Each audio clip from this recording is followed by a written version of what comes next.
right. No, no major academic topics this week. Um, this is going to be our residency prep lecture, so that you are ready to go this coming Friday for your residency. 60% of your course grade. So there's a lot going into this residency. And it's going to require preparation on your part. Showing up Friday at 5 cold is likely to not make you very popular with your classmates because we've got a lot of work to do to earn that 60% of your course grade. All right. So as I record this, I'm actually ahead of schedule. It's Saturday morning for me, June 5th, but this will be posted. I'll open things up on Sunday tomorrow and make sure you've got access to everything. But I just want to go over the what's going to happen during the residency. Some of you, this is your first semester, and the 60% of your course grade can be a little intimidating, maybe nerve wracking. But I assure you, um, I'll get you through it, no problem. It's going to take a lot of time and effort, but it's not rocket science. It's barely even computer science. So we'll go over everything you need to know to be ready for Friday night. Okay. First thing is our schedule. Remember, all times are Eastern. I know a lot of you are in Central Time Zone. Some of you are all the way out west, California. I know though, and for whatever reason, they don't group students together so that these time zones make sense. But this is kind of early in the day. 5 Eastern is what? It's 4 for me. I'm in Arkansas, Central Time Zone. 4 for me, 3, 2 o'clock on Friday afternoon. And and then 5 a.m. Ah, 5 a.m. for you people out on the West Coast to get started on Saturday and Sunday. Anyway, here is um,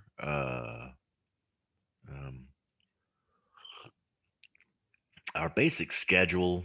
Don't read too much into the detail.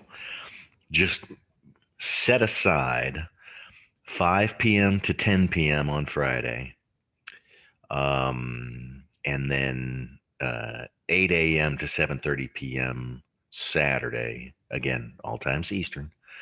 And you'll actually present group presentations on Sunday from 8 a.m. to 1 p.m. And then we are done with the residency.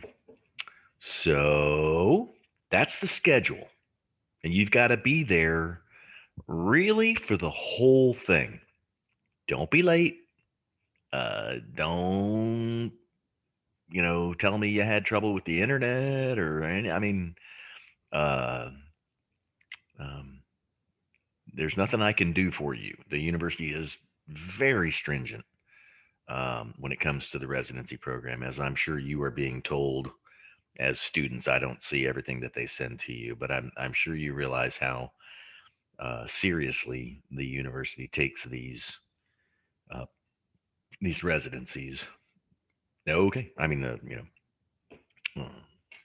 the federal government gets involved, so they've got to be serious about it. So that's our schedule. So set that aside, and I will break the time up between our 3 assignments, so that you can get them completed. But again, this is going to require preparation. You can't just come in Friday night and be successful. Um, so that's why uh, I'm doing this lecture the way I am and getting you prepared for these assignments.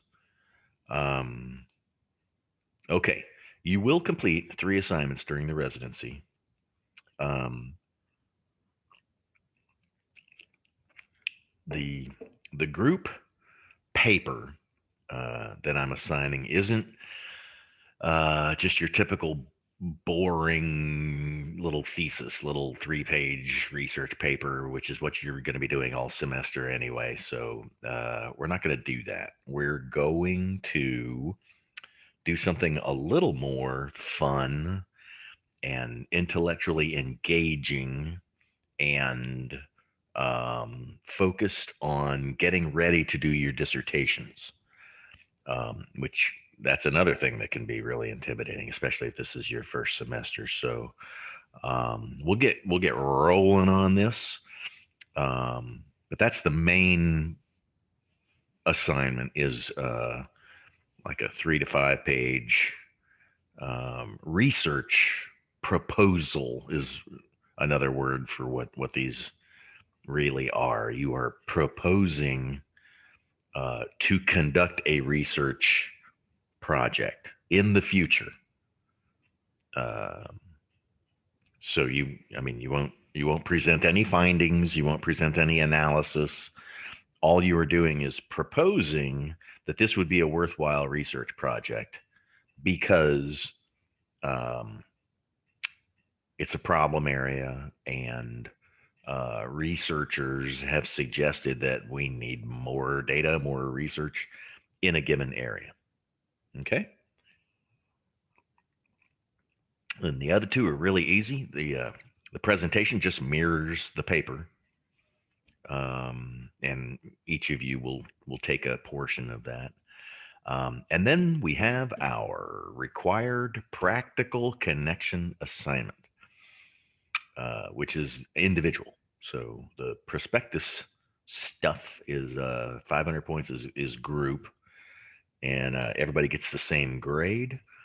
Uh, but the practical connection assignment is 10% of your grade, and that's an individual assignment. And we'll go over that one a little bit more here in this lecture.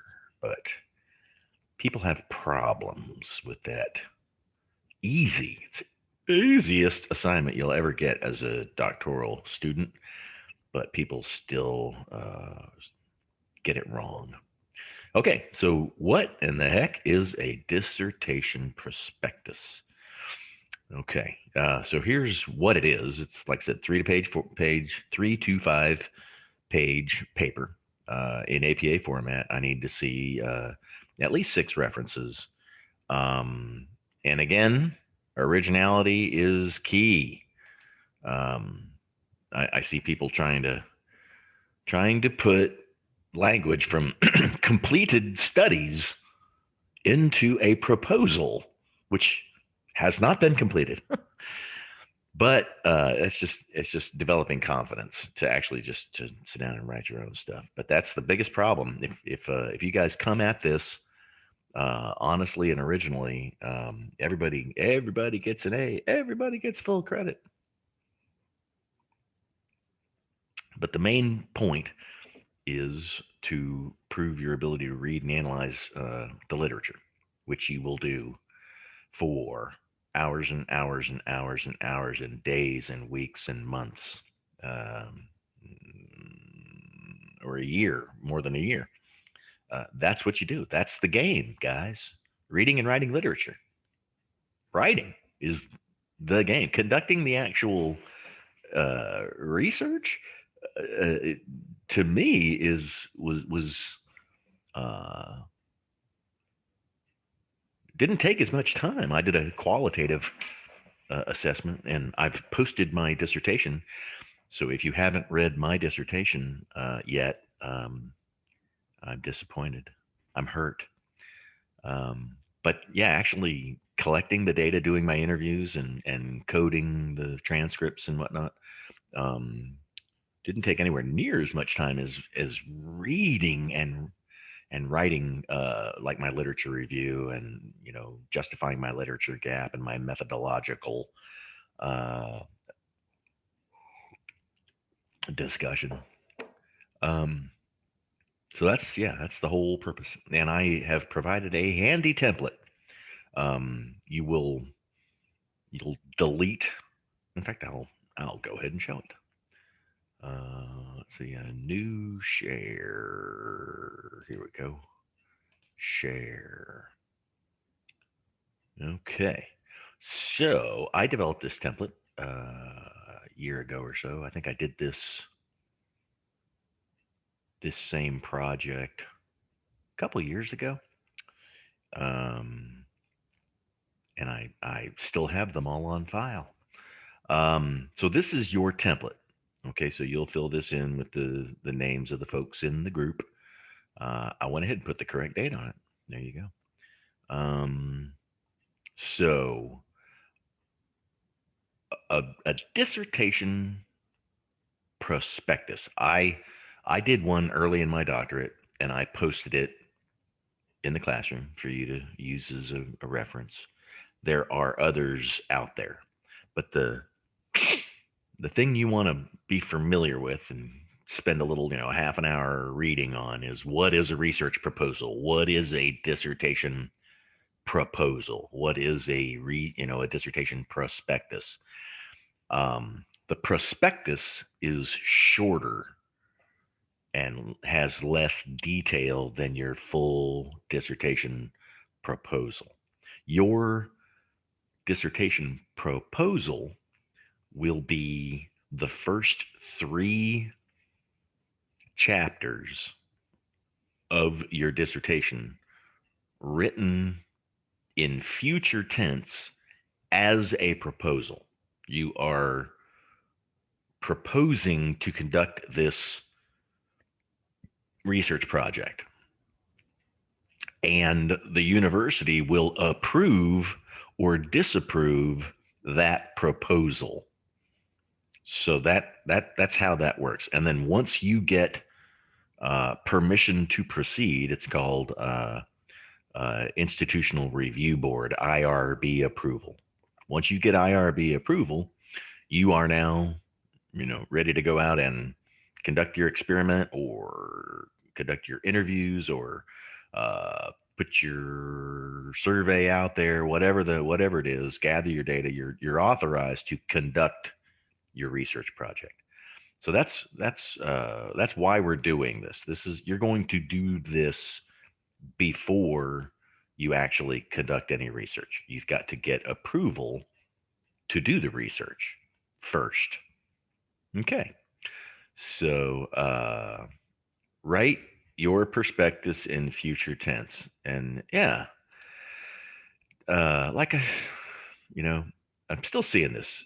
So if I am insulting you by repeating myself, I apologize if you're not, but I am still seeing cutting and pasting um, in class discussions and in papers. And I don't know how to convince everyone, all of you, not to do that. Some of you get it, many of you don't. Um, so I have seen this in residencies. Uh, you're writing a proposal, but I'm seeing language in the past tense. How could that be? It's a proposal. It hasn't happened yet. So what it is people are cutting and pasting, and they're just not confident in actually writing from scratch, from a clean sheet of paper, as we say. Um, um, Now, hang on just a minute. I'm going to have to. Um, this was originally this was an individual assignment, so I'm seeing where I need to delete that. But that was a problem. People were cutting pasting and I see that sometimes in your individual papers in the class. We found, I'm like, what? You, you know, I read your papers word for word. So it bothers me when I see stuff that I know you didn't write. Anyway, uh, here are our sections. Um, And you need to come prepared on Friday with some ideas, with with some literature sources, some articles, um, to share with your team, so that you're effective and ready to get going. Um, I've I know I've mentioned it, probably every week in the class. Um, every dissertation has to describe the problem or the research opportunity. Why are we doing this research? Why is this worth doing? That's not the literature gap, it's the research problem statement. All dissertations have this, all dissertations that conform to the normal 6 chapter, 5 chapter format. We'll discuss a problem, the research opportunity, research imperative. They use different language, but it's all the same stuff. It's, why am I reading this paper, basically? So you guys, if you have been watching Dr. Brown's lectures and whatnot, um, where he is preparing you to choose a topic, he's covered this. You guys have seen this. This isn't new. So I'm hopefully it's not going to seem new when we get into the residency.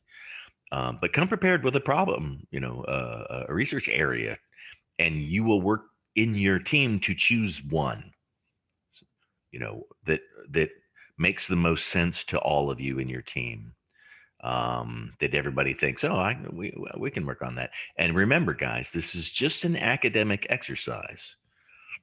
It may be something that all of you will want to kind of work on as far as the problem area, but I doubt it. So you'll have to compromise.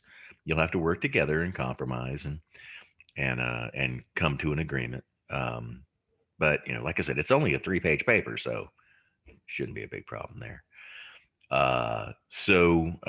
Yeah, you'll write in this section 2 to 4 paragraphs that describe the research problem. Okay, and your proposed research. This is sort of the overview of everything your paper will cover. A problem, you'll have a research question, which I'll go into, and there's another section. A proposed methodology, which, if you don't know, if I say, what is your research methodology? What methodology are you proposing to use for your dissertation? If you don't know what I mean, Google it, do some reading. There's 2 families of research methodologies, and I'll go over these briefly Friday night. But be prepared. Get prepared. What is a research methodology? You have quantitative and you have qualitative, and there are subdivisions underneath those. But just you should have a working knowledge of what a research methodology is. If you don't already, please do so by Friday night. And then there's this concept of a literature gap. And that is where researchers will recommend, and they come right out and say it. That's the way research works. A good researcher, when they write up their findings, their paper, will recommend how to extend that research. They'll admit limitations of the study, and these are all things that you will learn as you go through your doctorate.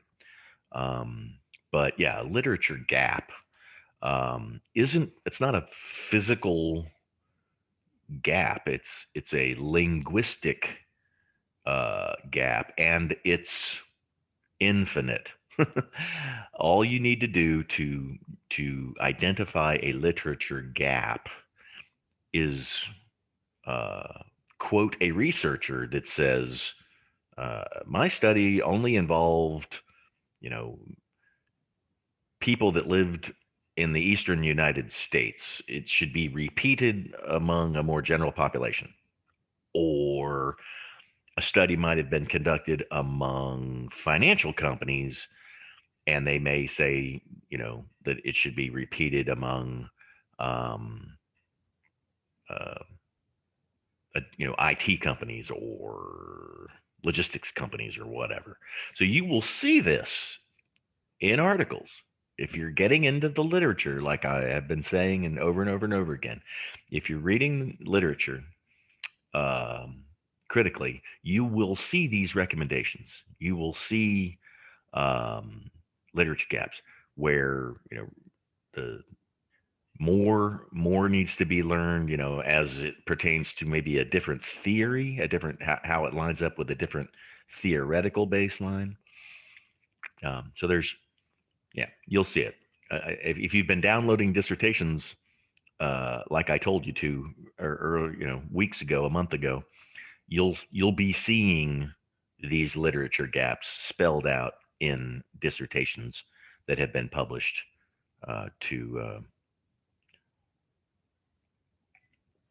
to ProQuest. Um, and then a purpose. You'll describe the purpose of your research project. Um, and and that I have sections for each of those. Yay, sections. Notice the header here. Why am I seeing some of you um, with section headings like this? That's not APA format. Somebody's starting with a paper that was written incorrectly. If I when I see this, I know you're not doing that because you see it in an APA guide, or at least I haven't. Um, so yeah, section headings. So a research question. So if you don't know what a research question is, I mean, I've got examples here in this template. Um, uh, but these are just examples. Okay. And this is something your team can use as an exercise um, to develop a research question or to agree on a research question. Again, if you don't know what a research question is, Google it. There's all kinds of great resources out there from uh, noteworthy universities. But these are examples of research questions from real world dissertations. And it gives you an example. They're not yes or no questions, and they're not topics. A research question isn't a bullet topic. When I ask you what's your research question, if you tell me uh, big data, that's not a research question. That's a topic area, a very general topic area. So do some reading about research questions and you will develop research questions. Again, in this template, you will um, delete all of my instructions and examples and you'll use this section just for formatting's sake. Okay, now a gap in the literature. This um, this gives people, myself included, when I was a doctoral student, gives people uh, trouble. Mainly, you're reading too much into it, or um, thinking that there is some way to definitively quantify the literature gap. There's not. If you if you can if you read my dissertation, I use a dozen sources to point to the fact that my project, uh, filled a gap in the literature. And again, the gaps in the literature are almost infinite. I mean, it's really hard for somebody to do exactly what you're proposing. So some people worry about that, but there's no need to worry about it. But if you're not confident with this term, with this concept, literature gap, do some Googling, read about it for half an hour. read my dissertation, read my literature gap section, and you'll see how I told the story of the gap in the literature for uh, my dissertation. Okay, and then you will have a purpose of the research. Now, the purpose of the research is um, just kind of something you need to think about. What is this research intended to do? Some research that will involve researchers collecting data so that they can provide a new theory or a new framework. There's a concept called grounded theory research that you could read about. Um, but generally, the purpose of the research is to provide, um, uh, well, generally, it's hard to even say research. It's just so broad out there. One one reason for the research could be to provide managers with data.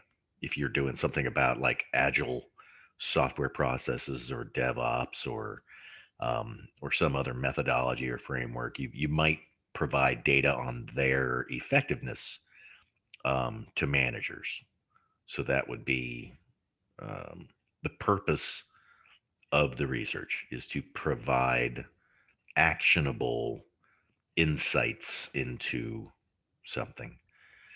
But it also could be to to quantify the performance of you know two different uh, two different programming languages. I mean, depending on what you're doing, there's research out there that shows like Python versus R and how fast Python is compared to R, even though they're both interpreted languages. Um, I've seen, several experiments where, they pull up a data set of a million rows and run some analysis on both and show um, the memory usage and CPU utilization and of both languages side by side. I've seen Spark and Hadoop frameworks um, compared, and Spark is shown to be significantly faster. So the purpose of that research would be to provide quantifiable data so that developers choose the appropriate tool for the type of data. Um, I've seen research in data visualization, which we went over. I provided all kinds of stuff this week, where the effectiveness of different visualizations, the ease with which people can find things, find information in a visualization. So the purpose of the research is to determine the most effective visualization for a certain type of data, maybe, or a certain type of user. Lots and lots and lots and lots and lots of opportunities out there. So that's what the purpose of the research is what it's intended to do for us, which is different than the methodology, which is different than the gap in the literature, which is different than the problem area. Okay, and then we will conclude right here. Okay, and then of course we have references. Now here's another thing. The classroom preview tool will often throw this up on the same page. You might have seen me uh, say that put a page break before your reference page. But not and a couple of you I thought maybe that's the preview. Maybe that's just Blackboard goofing up um, your paper. And so I looked at your original paper in Word format, and sure enough, it was Blackboard goofing it up. But none of you have ever corrected me. None of you have ever emailed me and said, "Hey, Dr. Walker, you noticed this on my, or, I made this. You made this comment in Blackboard, but My paper didn't have that. If I point out something or ask you a question and I'm wrong, uh, email me, call me on it. Uh, I'm not infallible. I don't get anywhere near enough questions from you guys. Anyway, that's the assignment this week, guys. It's like I said, 3 to 5 pages, so it's not very long. It's not. Um, uh, I left something out. I left something out. I sure did. I left something out. Do you know what I left out there listening to this? I left out um, methodological discussion. And I'll write some instructions before I post this on what I'm looking for. How would you go about addressing these research questions? And generally speaking, the way you word your research question kind of drives your methodology. And if you read more about methodological discussion or methodology, you'll see that qualitative questions generally are answerable by interviews. What are the perceptions of something by a certain group of people? Um, and I did a qualitative study um, in my dissertation, so you can read that. But yeah, this is a couple paragraphs. Um, it could be purely quantitative. You could come up with a null hypothesis and an alternative hypothesis um, for a quantitative study. And again, if you don't know what that is, Google it. Quantitative studies, null hypothesis is nothing, nothing to see here, nothing new. There's no effect. And then the alternative hypothesis, like say for a drug trial, would be that there is a perceivable improvement in whatever blood pressure, um, um, cholesterol. So if you don't know what a null hypothesis and an alternative hypothesis is in the world of quantitative research, you know, do a little reading. It's not rocket science. It's not hard. Um, it's just you just need to get familiar with it. But I will include some instructions before I post this, so that we have methodology, gap in the literature, research questions, and a problem. Yeah, that'll do it. That'll keep us busy for the weekend. Okay. All right, back to PowerPoint. New share. Okay. And like I said, the presentation um, will just mirror the paper, no problem. Okay, so for everyone's sake, I don't know, everybody, we've all been in Zoom world, right, for a year now. Some laptops and webcams have decent audio. I have found that the vast majority do not.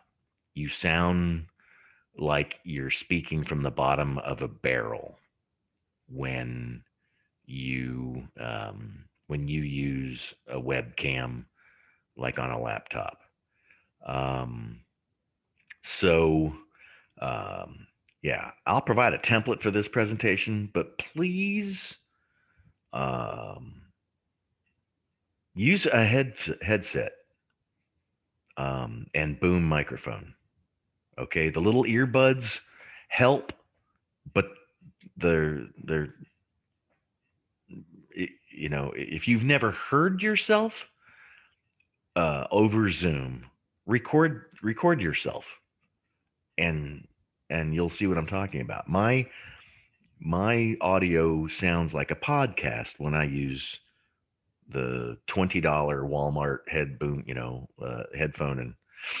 uh, and microphone I'm using, headset and mic and boom microphone. $20 sounds like a podcast. It's good quality audio. Um, please, please um, use a good headset and microphone for the residency, particularly for the presentation.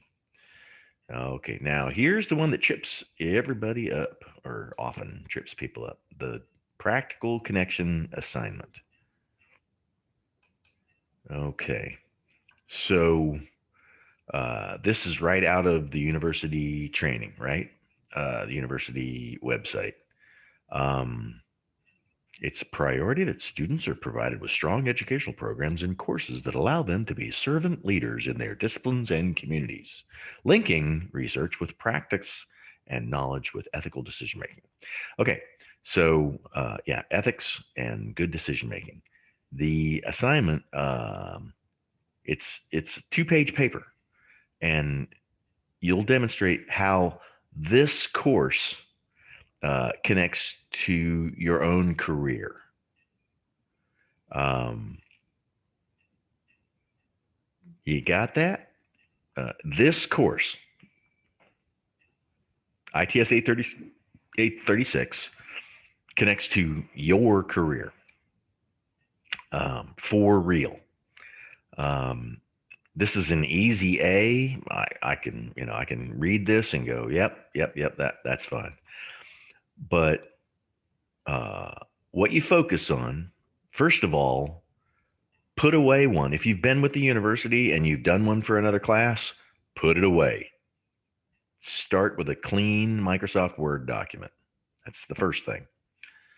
Um, and focus on the knowledge, skills, and theories of this course and how it how you have applied it or how they could be applied in a practical manner to your current work environment.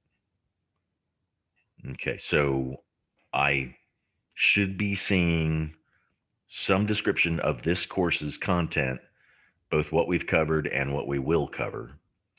And you can just look at the syllabus. And if you're working in blockchain, the second half of the course is in blockchain. So this is pretty straightforward. 500 words. It's not a whole lot of writing. Um, to your current work environment. If you're not currently working, um, then um, put it into the context of how it could be applied to a future job, or or in some other way, maybe in your research project, maybe in your dissertation, if you're by chance um, taking a sabbatical from IT work while you finish your doctorate. Maybe this course will help you um,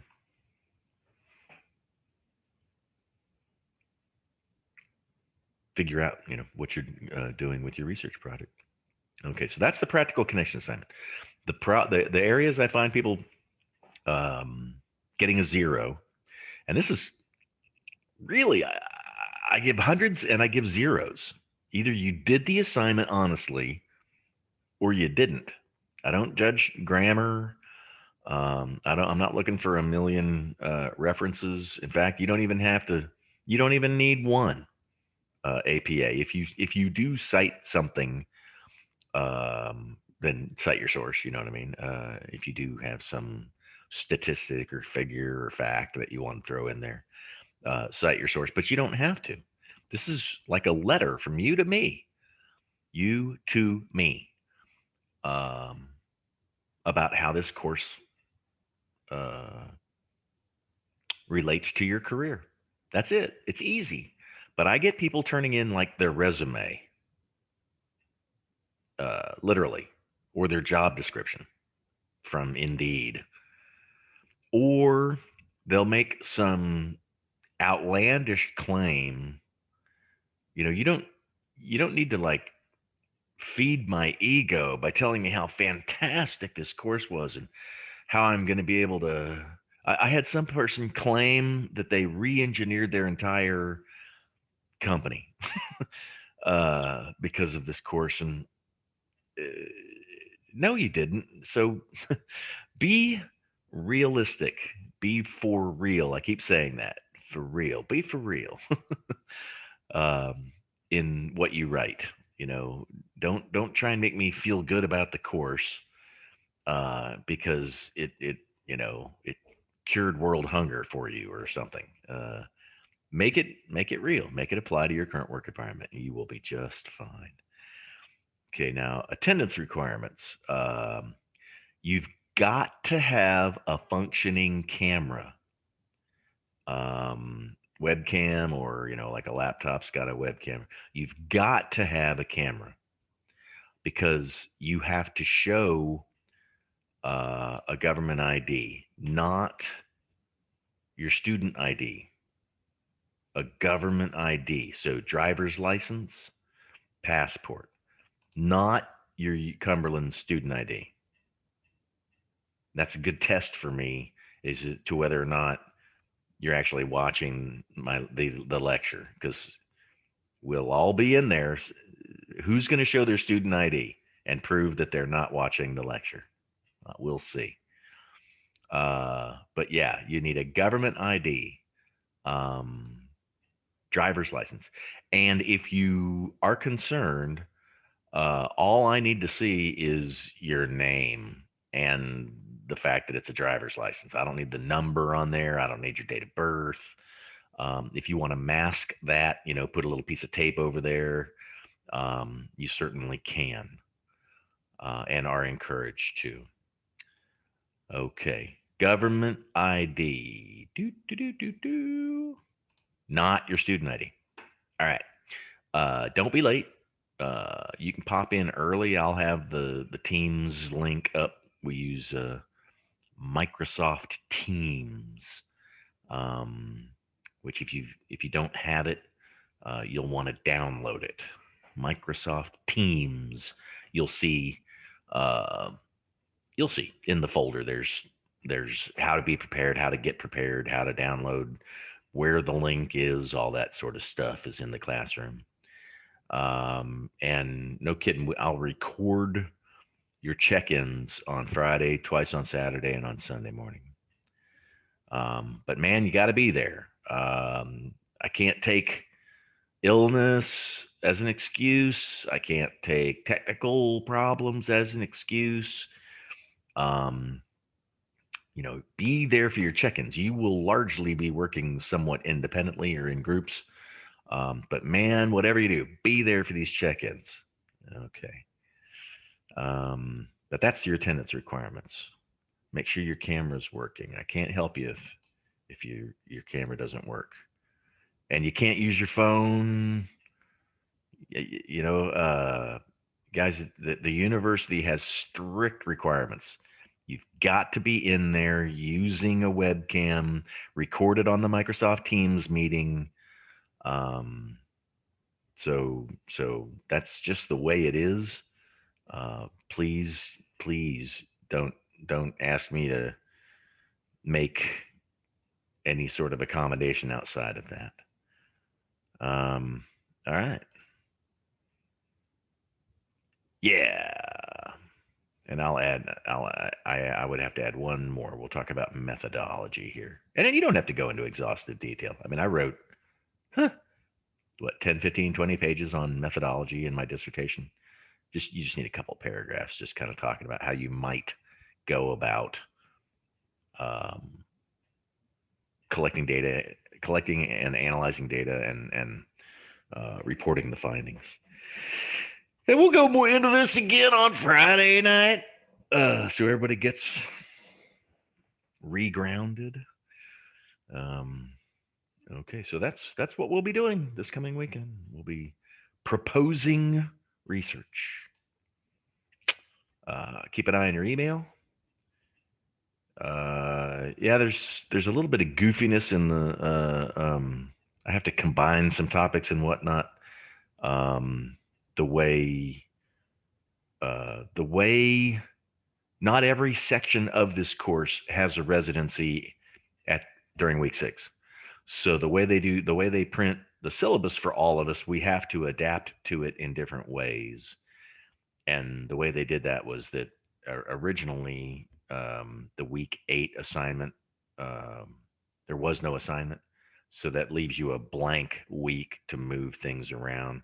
So you'll see a combination week to kind of make up for that, and then we'll be rolling. We'll be back on track. But don't worry about it. You just stick with me each week. Everything's going to be fine. Okay. And as always, questions or concerns, shoot me an email. All right.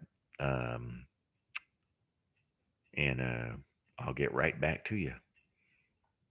Okay. Keep an eye on your email. And I will see you all Friday night at 5 o'clock Eastern.